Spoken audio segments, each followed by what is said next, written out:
But now we have to have those extra soldiers going behind the I haven't done anything yet. But I don't want the applause. We've got some great speakers. My name is Cliff Kincaid. I'm president of America's Survival, usasurvival.org. One quick note, there's going to be a slight change in the program. We're going to have a first panel consisting of Jerry Kenney and his attorney, Jeff Timmons, to discuss the FCC complaint over the airing by public television stations of Al Jazeera and Russia Today television. And then we will take a quick break and go to Charles Ortel after that.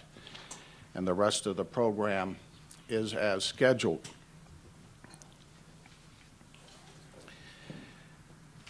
President Obama has already lost Egypt by cheering on the mobs and the demonstrators, the same crowd that assaulted CBS News correspondent Lara Logan, a story, by the way, that was ignored by Al Jazeera, except for a brief mention in a blog.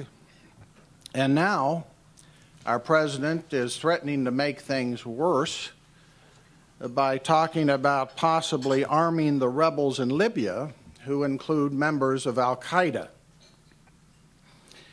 As somebody who, through America's Survival, assisted the families of the victims of the Pan Am 103 terrorist bombing and helped expose the Clinton United Nations deal that let Gaddafi personally off the hook for that atrocity, nobody wants to see Gaddafi in the grave more than I do. But these rebels in Libya are not, as Al Jazeera describes them, quote, pro-democracy fighters, at least not all of them. Al Jazeera's agenda is clear: to target pro-Western and secular regimes in the Middle East and overturn them, enabling the Muslim Brotherhood to take power. Can the situation get worse in Libya? As Sarah Palin might say, you betcha. You betcha. Gaddafi has been targeted for death by none other than Yusuf Qaradawi, the Muslim cleric who has had a TV show on Al Jazeera for many, many years. Indeed, he's one of Al Jazeera Arabic stars, who usually rants and raves about killing the Jews. To Qaradawi, Gaddafi, who has, since his turnaround, been actually assisting the United States in finding members of Al-Qaeda, is, quote, un-Islamic. What is mystifying to me is so many people, even on the conservative side, who claim not to understand the Obama administration's agenda. But we find in the WikiLeaks cables on Al Jazeera and its sponsor and funder, the government of Qatar, that Al Jazeera has changed its coverage since Obama became president to be more sympathetic to the American government, which suggests that the American government under Obama is on the side of the global jihad. This is not a big surprise, as we were the first to disclose that one of Al Jazeera's correspondents, Casey Kaufman, who actually covered the presidential campaign here in 2008, himself contributed $500 to the Obama for President campaign, even though Al Jazeera, of course, has an ethics code. Did Al Jazeera know something about Obama that many people didn't at the time? I think our keynote speaker later, Pamela Geller, is going to have some answers for us, as someone who has written a book getting to the heart of what this Obama administration agenda really is. Financial expert Charles Ortel will discuss the financial and economic implications of the revolutions, the bloodshed, and the chaos we see in the Middle East and how that may impact us here at home. Lee Kaplan, another one of our speakers, will discuss what's called the International Solidarity Movement, now including such notables as Bill Ayers and Bernardine Dohrn, associates of the President of the United States, and who are now showing up with regularity in the Middle East. We had tried ourselves, ladies and gentlemen, back in 2008 through America's Survival to issue warnings and tell the truth. We had obtained and had released the 600-page FBI file on one Frank Marshall Davis, who was President Obama's childhood mentor in Hawaii. Davis, who was a member of the Communist Party. We have produced evidence and testimony tying Bill Ayers and Bernardine Dohrn to the 1970 bombing murder of a San Francisco police sergeant by the name of Brian V. McDonald. That's a case still open and under investigation, which is nevertheless in jeopardy because of Obama's Attorney General Eric Holder, who we all remember, I hope, was instrumental in the Clinton administration pardons of members of the Weather Underground, headed, of course, by Ayers and Dohrn. Commentators and pundits and the talking heads today talk about this Arab Spring. Well, the Arab Spring has sprung. They talk, some of them do, well-respected commentators, about the Islamic energy that's flowing through the Middle East, that's coursing through the Arab street. These currents, this energy, is based on the words and images of Al-Jazeera, which reaches those Arabs and Muslims.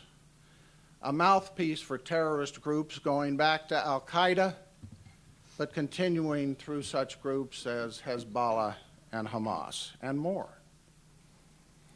As the $1.2 billion lawsuit against Al Jazeera over facilitating the Hezbollah rocket attacks on Israel suggests, this channel works hand in glove with the enemy, and in fact is openly described on the Muslim Brotherhood website as, quote, the great Arab media organization.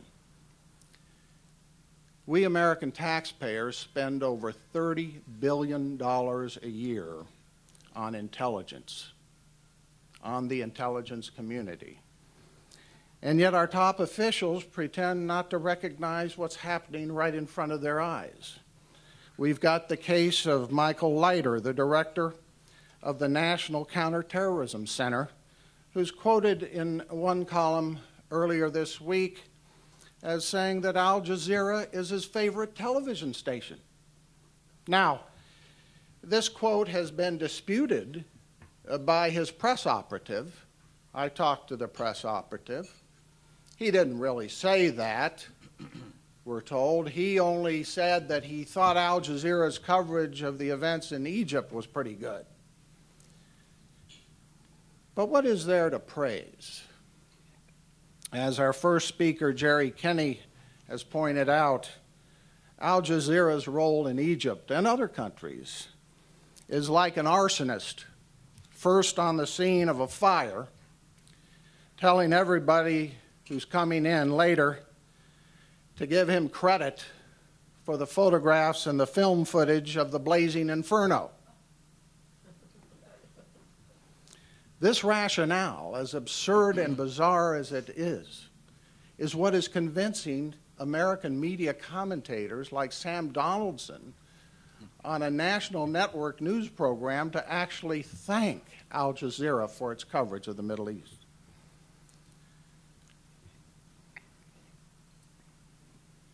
This is the argument that's being used to convince cable and satellite providers in the United States to give more carriage, give more distribution rights to Al Jazeera English in the United States.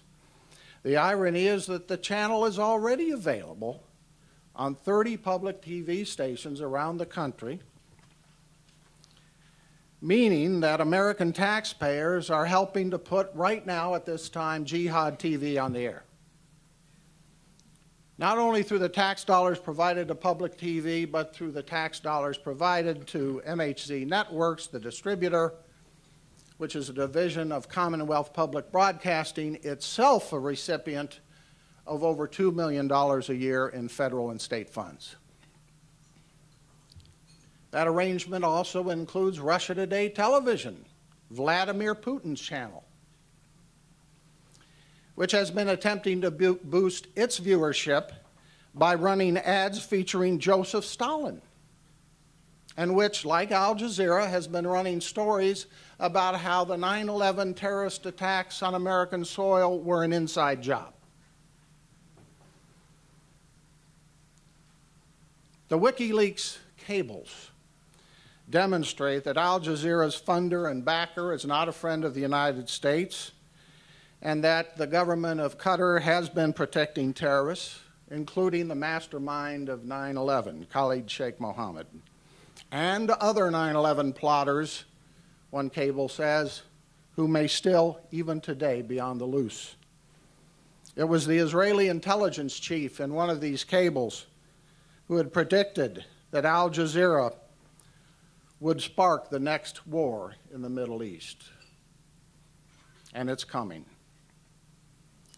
Dr. Judea Pearl told me in a statement that we have provided, in a statement he gave to me exclusively for this conference, that Al Jazeera still remains the greatest recruiter for terrorism in the world today, and in fact has hardened its anti-American, anti-Western bias.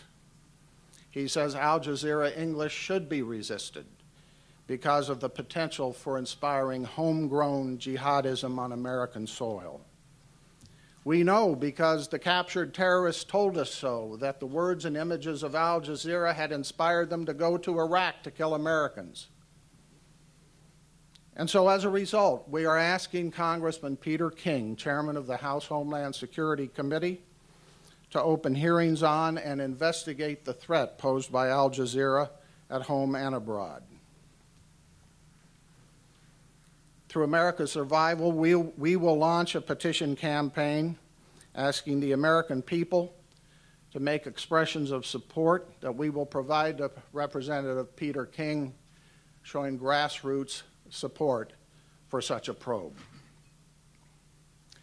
We know that the killer of Dr. Pearl's son, Daniel Pearl, the Wall Street Journal reporter, the killer was the same 9/11 mastermind, Khalid Sheikh Mohammed, who was protected by the regime in Qatar. You don't have to read the WikiLeaks cables to know that. That's a matter of public record. Even the 9/11 Commission recognized that fact. But now we see, in connection with Libya, the government of Qatar providing aircraft for the mission, depicted by our media as a pro-American measure, even though the Qatar foreign minister makes it plain that the regime's intervention should not be misinterpreted, he says, as being against Colonel Gaddafi or his sons. This is the same garbage we have been getting from this corrupt monarchy for years. As the Israeli intelligence chief says in WikiLeaks, Qatar is trying to be on all sides of the issue, pretending to be pro-American while funding Hamas and Hezbollah, hosting an American base while refusing to crack down on anti-American terrorists inside its borders. This con job succeeds because the regime spends lavishly on American politicians and congressional staffers to go on junkets to Qatar, and through Al Jazeera pays the way for journalists and academics to live it up at the recent Al Jazeera Forum in Doha, Qatar, at the opulent Sheraton, with a private beach, a view of the sea, and private gardens. Journalists, guests of the regime. Al Jazeera must be resisted and exposed, and the regime that pays its bills and protects and funds terrorists should be added to the official list of state sponsors of terrorism. To Comcast and other cable and satellite providers, we say, do not expand Al Jazeera throughout the United States. Otherwise, you will increase the chances of Americans being killed by those manipulated by Jihad TV, the terror network, and you, Comcast, will have blood on your hands. I repeat, we ask Congressman Peter King to investigate Al Jazeera as a global terrorist entity. In the same way that Hezbollah's TV station, Al-Manar, was examined and its distributors prosecuted, convicted, and sentenced. In that case, the programming was in fact banned in the United States. Comcast, pay attention to the $1.2 billion lawsuit against Al Jazeera in the Southern District of New York, asking, again, $1.2 billion in damages for the victims and the families of the victims of the Hezbollah rocket attacks in Israel, facilitated by the Terror Channel. And those victims were Israeli, Canadian, and American. We believe Al Jazeera ought to be investigated for violating the law against providing support to foreign terrorist organizations. Let's have congressional hearings into Al Jazeera, and for that matter, Russia Today and even Iranian Press TV, also operating on American soil. These are not news organizations. They're instruments of authoritarian or dictatorial regimes. Just as it would have been insane to give Tokyo Rose access to the American airwaves during World War II, it constitutes the suicide of the West to accommodate Al Jazeera's campaign to destroy the West through violence and terrorism. They must be exposed. They must be stopped. Ladies and gentlemen, it's a privilege and honor for me to introduce our next speaker. Jerry Kenney is an independent television producer from Florida, a graduate of Daytona State College.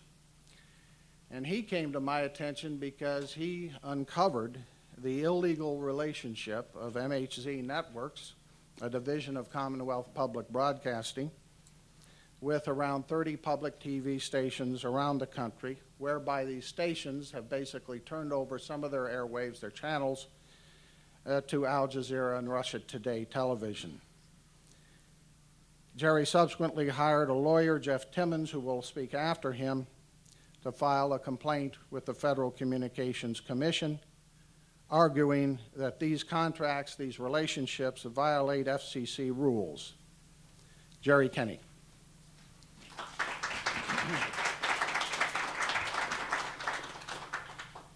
Thank you. I'm not accustomed to addressing a group like this, so I really don't have any prepared comments today, but I would like to, I guess, start by telling you that, I guess, several months back, I was at home in Daytona Beach, Florida, watching television, and I was surfing up around, I think, channel 20,089 or something. I think it was around 1150, and saw the words Al Jazeera. And it happened to be a sub-channel for my public television station that is owned and operated by the local college.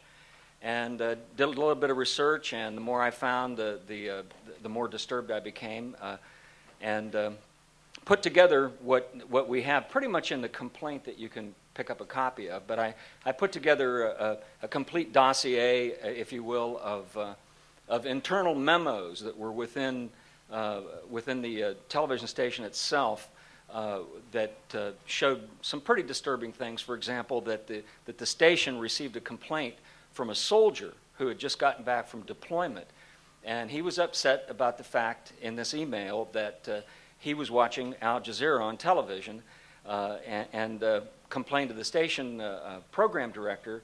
And in one of her internal emails back and forth, she said, "That can't be.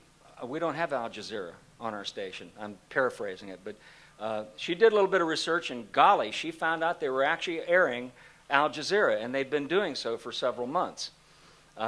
And then some of the emails kind of went a little bit as to describe how the staff was supposed to deal with this soldier when he called in. And I think at one point the soldier was referred to as being faint of brain, or at least the people that would complain about Al Jazeera being on a tax-supported television station. So anyway, I put this whole thing together as best as I could and laid it out, and I looked at the federal law, and I contacted a local newspaper reporter thinking that, hey, this is a Pulitzer Prize, you know, that we've got coming here. This is a heck of a story. And I called her up and I said, hey, I've got an unbelievable story. Al Jazeera is on public television. And she said, okay. And I said, Al Jazeera, tax-supported public television. She said, yeah, okay. I said, Al Jazeera. She said, well, he's a jazz singer, isn't he? Okay. So I knew we were going to have some problems, especially with dealing with the press. But there seems to be an awful lot of misunderstanding as to what Al Jazeera is. I guess it's easier if you say what rather than who. If you say who, I guess it's kind of hard to find the difference between Al Jazeera, I think Al Jolson, and it would be Al Jarreau, I guess would be the other one. But America needs to do its homework. And I blame, in part, the press. I really do. There's a lot of money, a lot of petrodollars that are floating around this country, and it just seems that that greases the wheel, and it's absolutely amazing. And in academia, I'm absolutely ashamed of the school that I went to. I'm ashamed of them. That part of their philosophy is that this is freedom of press. That's what I was told by the president of the school. Well, this is a freedom of speech issue. No, this is free airtime issue. And actually, it's not free airtime. Okay, someone is paying for the airtime. And the person that's paying for the airtime to put Al Jazeera on the air are the taxpayers of this country. Now, I find that unconscionable. I really do. So anyway, as I said, it's rather clear I didn't have prepared comments today, but I did file a complaint with the FCC, and it has to do with the fact that the station originally did not sign an agreement with the distributor of Al Jazeera that gave the station the opportunity to reject any programming, because that was the first thing we were told by the station management. Oh, we can't reject this programming. We've got a signed contract here that says we cannot reject it. Now, if you're a propagandist, I can't think of a more perfect situation where you're getting free airtime and you cannot edit that airtime. It's unbelievable. And then the other thing is that I believe is they turn control of that station, of that sub-channel, over to a third party without FCC approval. And that's pretty much a no-no. Anyway, that's the essence of it. It's in the, I think we have a copy of it here. And I guess if you could hear from, I'll turn it back to you. Okay, sorry. Thank you, Jerry.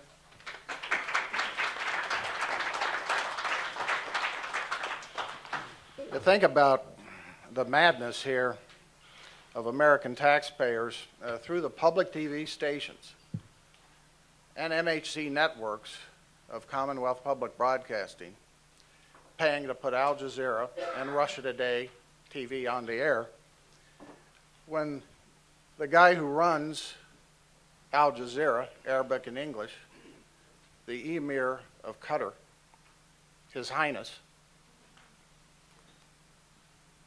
is worth, according to the latest Forbes magazine list of richest royals, $2.4 billion.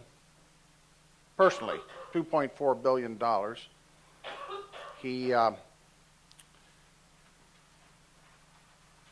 He has a 436-foot super yacht, one of the world's largest. In fact, I think I went to superyachts.com. It's number 10 on the list worldwide.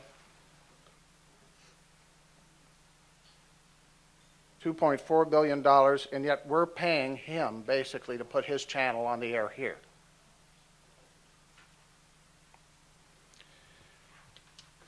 Attorney Jeff Timmons has practiced communications law since 1993, it's initially with a firm in Washington, D.C., but for the past decade has been a solo practitioner, primarily advising mass media clients.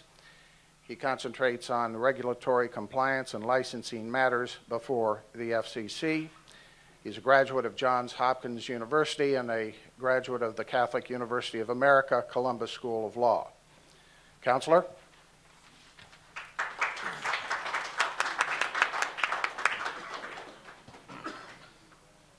Thank you, Cliff.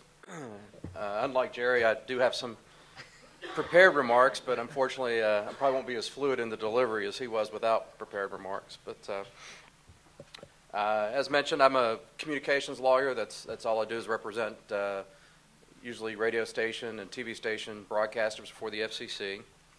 And when Jerry Kenney first approached me about the megahertz networks, Al-Jazeera English and Russia Today programming being aired on his local public television station, WDSC, down in the Daytona Beach market, my initial reaction was that the station can air whatever programming it wanted. The broadcast station licensees, they have a First Amendment right to air whatever program that they believe will serve the public interest. But what caught my interest was, in looking at the documentation, was that in responding to the public inquiries, first from the soldier, Staff Sergeant Richard Bettis, and then from Mr. Kenney, was that they tried to pass off their responsibility to maintain control of their programming based on the terms of their affiliation agreement with megahertz networks. After reviewing the affiliation agreement and the correspondence, it became clear that the station, WDSC, had abdicated its control over the programming in a manner that violated the FCC's rules and policies. So I agreed to file the complaint for Jerry. The specifics of the complaint focused on two fairly narrow issues. The first was a violation of Section 73-658E of the FCC's rules, which requires licensees to retain the right in their affiliation or program agreements to reject programming that they find unsatisfactory or unsuitable or contrary to the public interest. And secondarily, Section 73-3540 of the FCC's rules, which prohibits a transfer of control of a station without prior FCC consent, where the three traditional indicia of control at the FCC that the FCC considers are programming, personnel, and finances. And clearly this is one of the three main areas that the FCC would evaluate as far as control of the station. The latter issue about the control of the station and the control of the programming was raised by the documentation that Jerry found in his investigation and public records request, where the programming manager of the station essentially stated that she was not aware that the station was even airing the Al Jazeera English or Russia Today programming on the station at the time that she received the complaints from Staff Sergeant Bettis. To be clear, what the complaint did not do, it did not ask the FCC to require the station to take the programming off the air. The response that we initially got from the station and from megahertz networks, their response, megahertz networks actually sent out correspondence to each of its stations warning them that Jerry may be contacting them to ask for copies of the affiliation agreement and suggesting that they not cooperate with him. One of the points they made was that they, and particularly the licensee of the station, Daytona State College, one of the points they made was that it'd be censorship for the station to not air the program just because they find it objectionable. And the complaint, of course, doesn't ask the FCC to censor it. The FCC is precluded by statute from doing that. Section 326, the Communications Act, prohibits them, gives them no power of censorship, and may not interfere with the right of free speech of broadcasters. So to the extent the station or megahertz networks try to claim that this was an imposition on their First Amendment rights, it was essentially a red herring, and nothing could be further from the truth. In fact, what the opposition from people such as Mr. Kenney and Staff Sergeant Bettis demonstrates how the First Amendment should truly work, which is an open discussion, the marketplace of ideas concept that was inspired Thomas Jefferson, our founding fathers, to include the First Amendment in the Bill of Rights. Megahertz Network, of course, has a First Amendment right to produce its programming and to try to disseminate it however it wishes, but it doesn't give them a right to have it aired on any specific station, and certainly not on a taxpayer-funded public television station. I think anyone in this room knows that no one has a specific right to have their views put out over a station. I know I don't, you don't, Mr. Kenney doesn't have a right to go to a station and say, you must air my programming. That right doesn't exist. If it did, I would want to know when my hour of airtime would be. Daytona State College, as the licensee of the TV station, of course, has a First Amendment right to air whatever it chooses over the station. But it doesn't shield them from public opinion or criticism of their choices. In fact, quite the opposite. Mr. Kenney and Staff Sergeant Bettis were doing their, exercising their First Amendment rights to object to the programming and try to get it changed. And in fact, that's the type of public discourse that the FCC rule involves, Section 73-658E, is directed toward. It's directed toward ensuring that the licensee of the broadcast station, who has the obligation as a licensee, as a public trustee, to air programming that serves a public interest, that provision, the FCC's rules, requires them to have retained in their affiliation or programming agreements this right to reject programming for that very reason, so that they can exercise their First Amendment rights and protect the, or advance the public interest when they air their programming. And if I can make an additional point which sort of goes beyond the scope of the complaint, the broader issue, as Jerry mentioned, is not just that this program is being aired on a public station, but it's not just being aired on a television station. It was being aired on a public television station that was funded by you and I and everyone, other U.S. taxpayers' money. So in closing, if Megahertz Networks wishes to air this Al Jazeera English and Russia Today programming, it's free to do so, but it should find an outlet other than a taxpayer-funded public television station.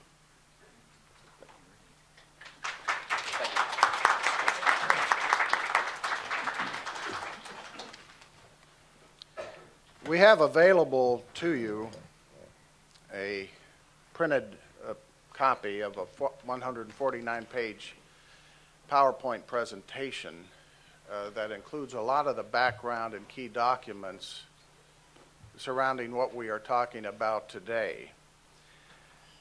These documents show that MHC Megahertz Networks has been getting over $2 million a year. In one particular year, over $3 million a year from federal and state sources. We also have some examples of some other MHC network programming. It is, I repeat, a division of Commonwealth Public Broadcasting, which is defined under the law as a public-supported charity, exempt from federal income tax. And we have enough time, we're actually ahead of schedule. We're going to open it up to some questions for Jerry and Jeff about this matter. But before we do, is Clifford here? Oh.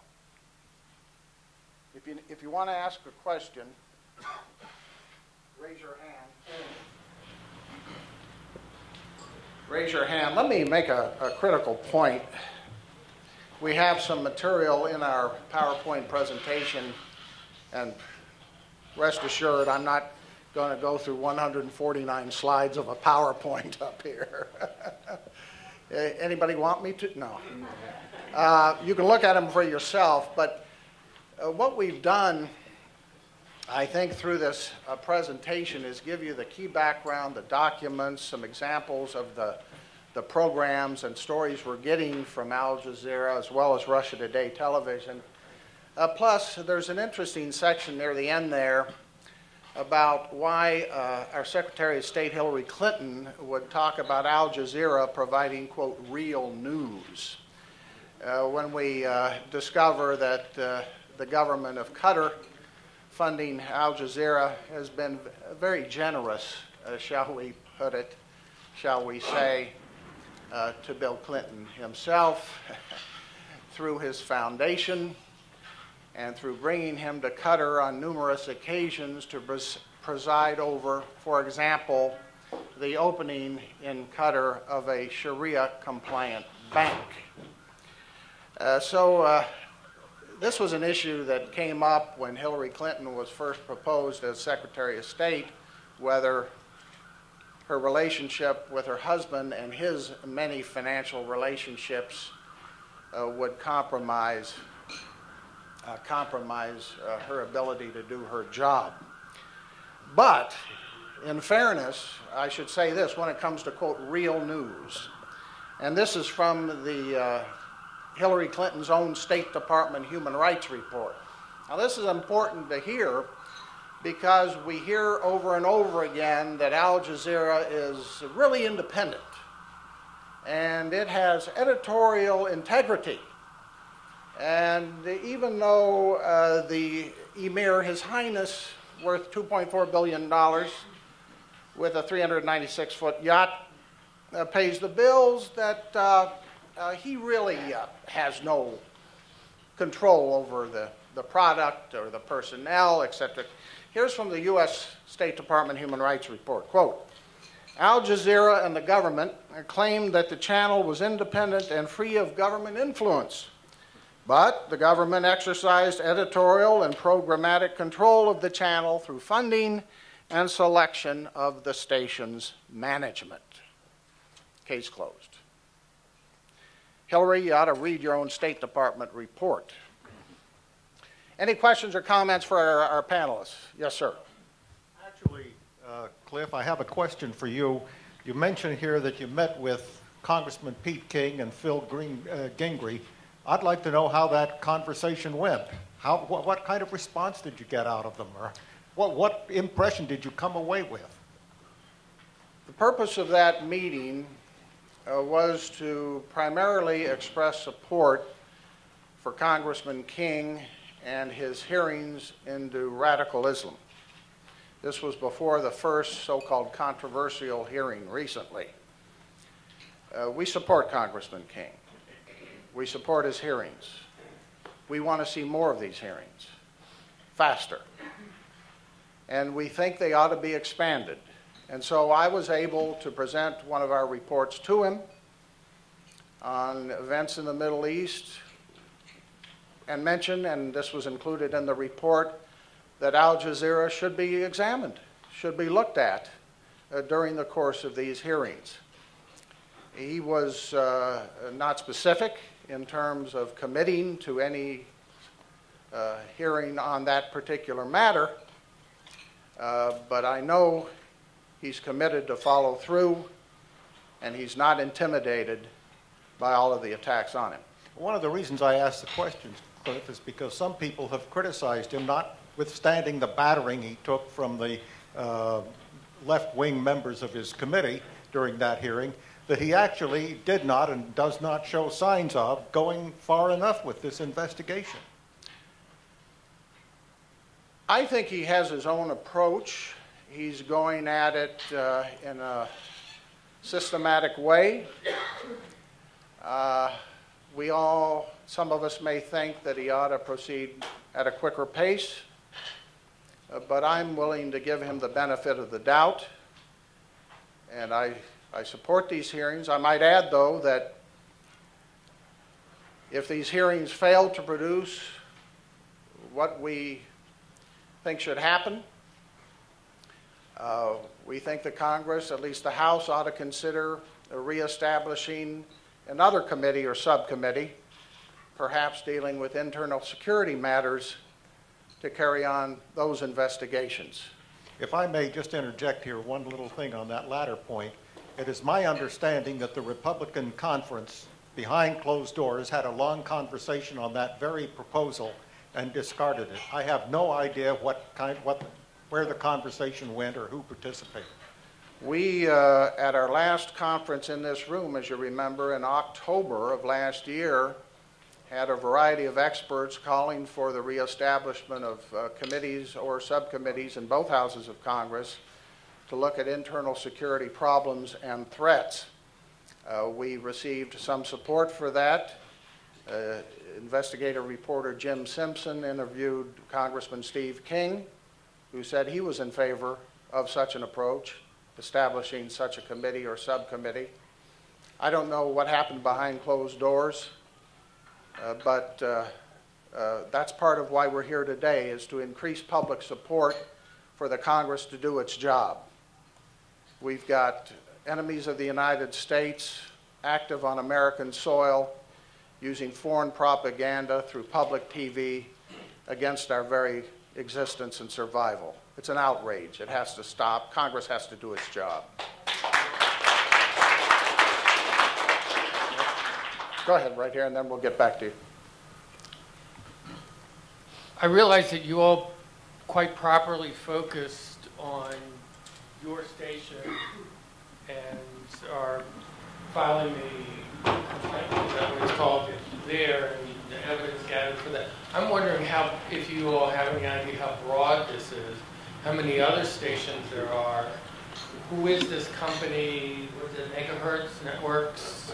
Are they like complicit in focusing on this type of thing?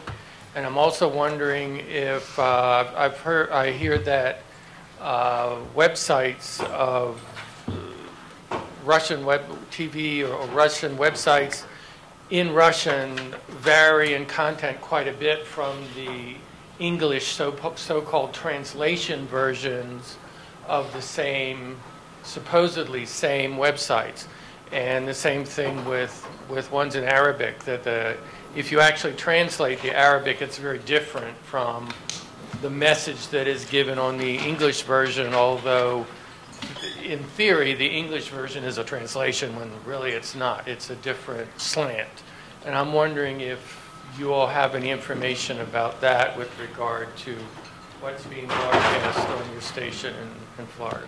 I can handle the latter, but if you can talk about first whether there's any indication of any other stations being part of this arrangement. Well, that the megahertz feed goes to 30 public educational stations right now. The thing that I thought was interesting as I got into this was that I basically sent an email to those stations to see if they had an affiliate agreement that essentially turned control of the station over to the foreign propagandists or Megahertz Network or whatever.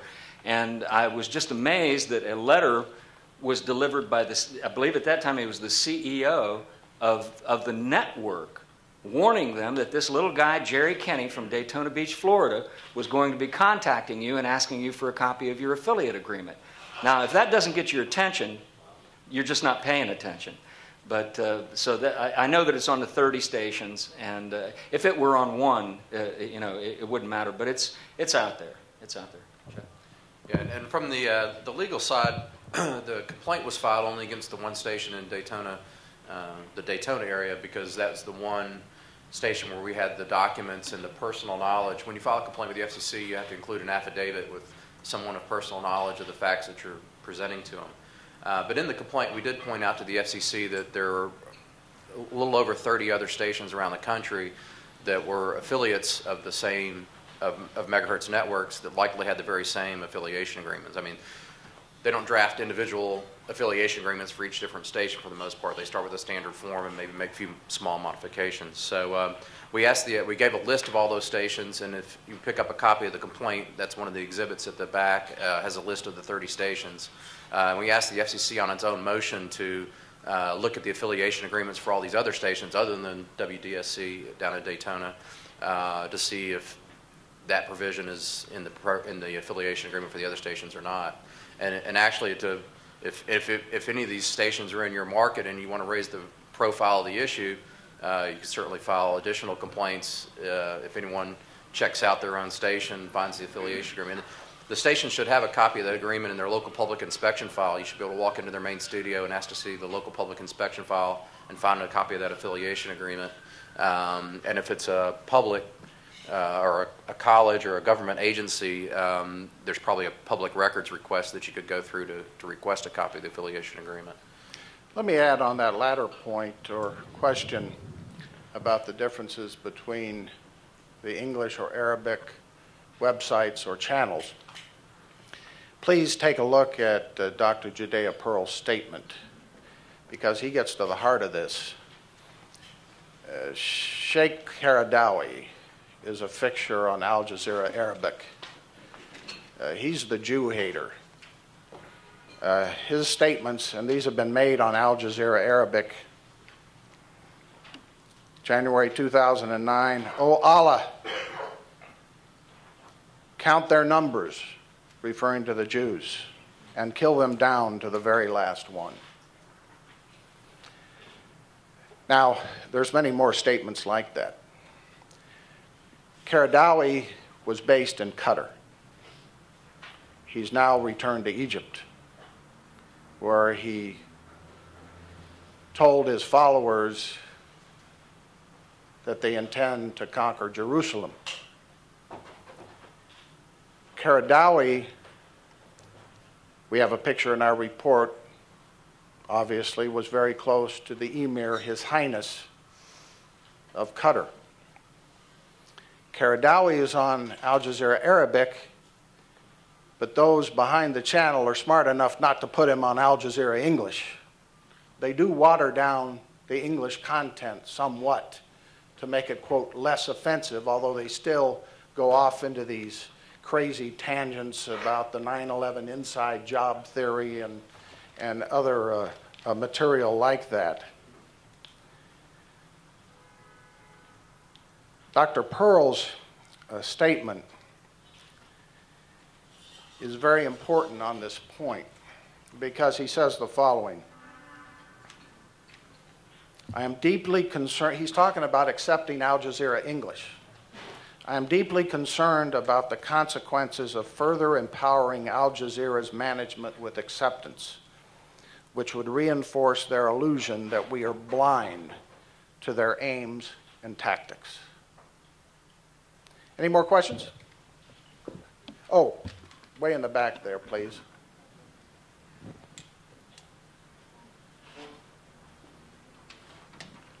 Cliff, thanks for having the courage to do what you're doing today. I wanted to ask you, as you're aware, CARE and other Islamist organizations have been very active in getting conservatives and anti-Sharia commentators removed, such as Fred Grandy here on WMAL. Are they doing this in reverse now, where they're trying to get pro-Sharia, Al Jazeera people on TV and expand their message here in the United States? Do you think CARE or any of the Hamas Muslim Brotherhood fronts are involved in promoting this? Well, they're all part of the same mix. Remember, Al Jazeera promotes Hamas, has been implicated in the Hezbollah war on Israel, got its notoriety in the beginning as a mouthpiece for Al-Qaeda. In addition, it's been a mouthpiece for groups like the Islamic Army of Iraq, which is still active, killing Americans there. So the relationship is very close. Don't forget that, of course, and we have this in our report, all of this is available at usasurvival.org, our website. And we've been covering this extensively. An Al Jazeera correspondent, one of those who interviewed bin Laden for Al Jazeera in the beginning back in Afghanistan,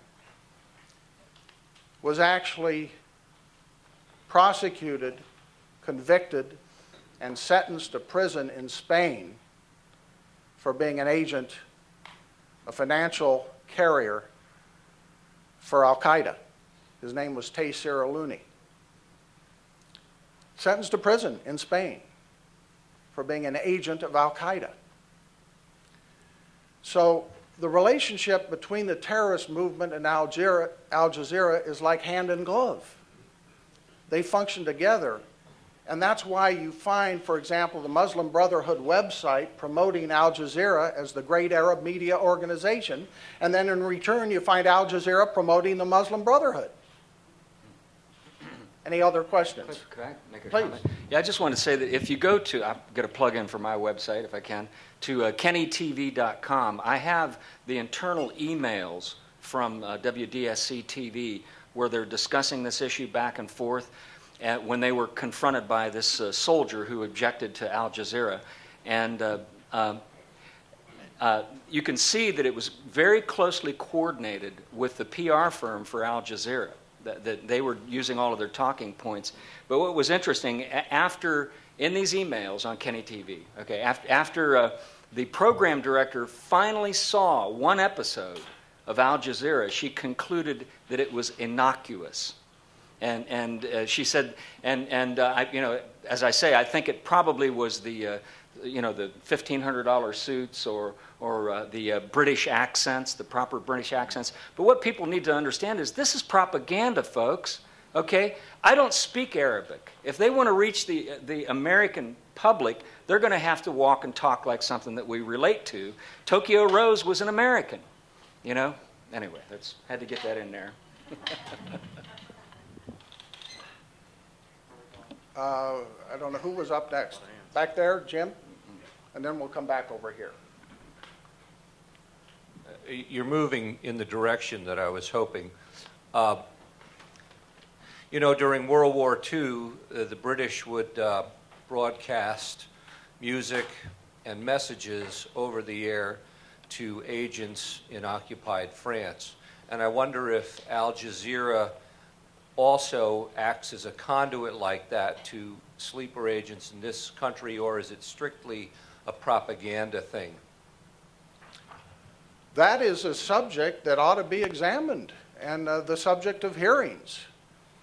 We know, according to the hearings that were conducted on the Senate side by the Senate Homeland Security Committee, that clearly the internet is being used to reach the homegrown jihadists here.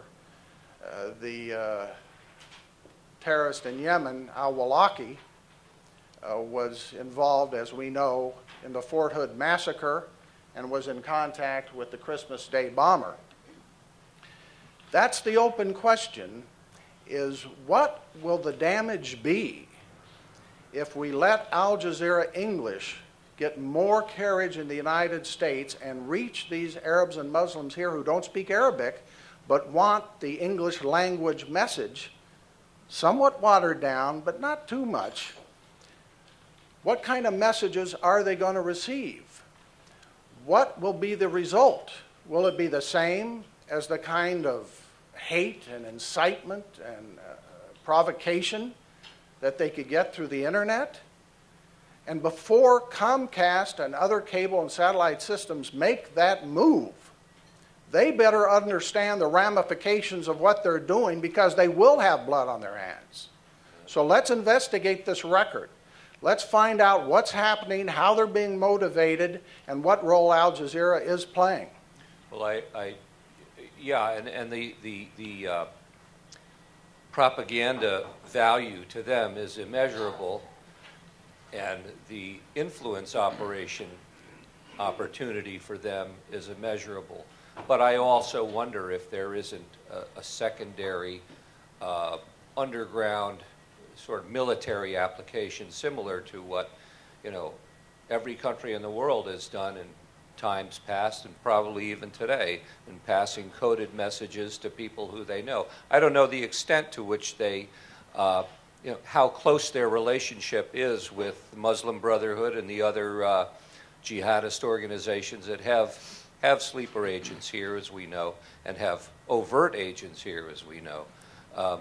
But I think that's a interesting question. And you also raised the issue, the gentleman up front raised the issue about the stomach for hearings in Internal Security Committee, and the rumor was that somebody killed it. I don't know about that, but I do know from my sources that the pressure is all come from the leadership.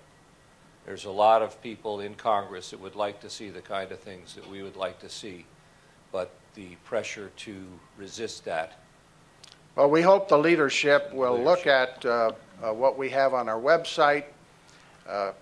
Videos, YouTube videos of this conference are being made and will be posted.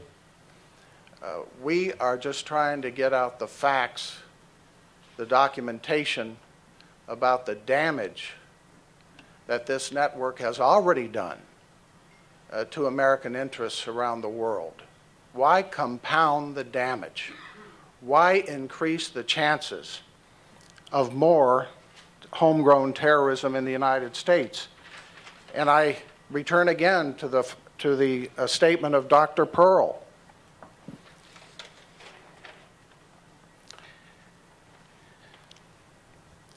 This is what he says in his statement. Regarding the prospect of allowing Al Jazeera English channel to broadcast in the U.S., I wrote, and he's referring to something he wrote previously, with the growing number of social misfits in society and the growing confusion between information and deception in the news media, the danger of fueling combustible anger in some viewers cannot be ignored, especially when pumped subliminally by well-respected Western anchors. And he goes on, considering our current concern over the increase of homegrown terrorism incidents, this danger is not to be taken lightly. And I would only add, in terms of these Western faces that you allude to, Jerry, I remember years ago debating Dave Marish, formerly of ABC News, when he was hired by Al Jazeera English. And he said, oh, we're going to be independent and we're going to present the news objectively. And what happens a few years later? He quits, citing the channel's anti-American bias. One final question, then we'll take a quick break. Did you have a question, ma'am?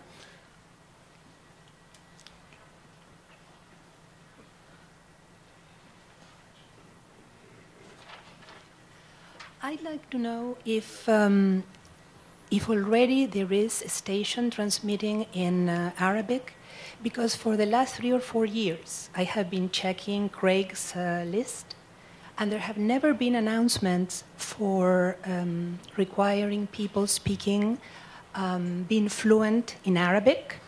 But during the last 6 months, I have seen several job offers for Arabic-speaking people, for producers, for TV, for announcers, and all kinds of positions. So I would like to know if there is anything already. I don't know, to be honest with you. Gentlemen, do you have any comment on that? All I can talk about is the job openings that are apparent with the English Al Jazeera. If you watch it, as I do occasionally, because we want to know what the enemy is up to, you notice who their new White House correspondent is, a lady named Patty Culhane. Where did she come from? MSNBC. I think, frankly, some of the support for Al Jazeera English is coming from members of the news media here who want to get jobs. Exactly. That's it. I mean, this guy, His Highness, if anybody has deep pockets, he does. I don't know what they're paying over at Al Jazeera Arabic or Al Jazeera English, but I bet you it's pretty good. And I think some of them want that, those petrodollars. So some people will sell out for money. Ladies and gentlemen, we're going to take a quick break, about 5 or so minutes, and then we'll get to Charles Ortel. So take a break, have some refreshments, some sandwiches. Thank you for coming. We've got a lot more on the agenda.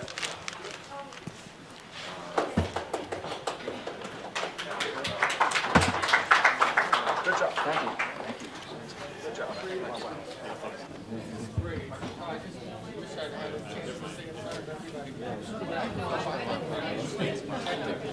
Exactly. But now we have to behind the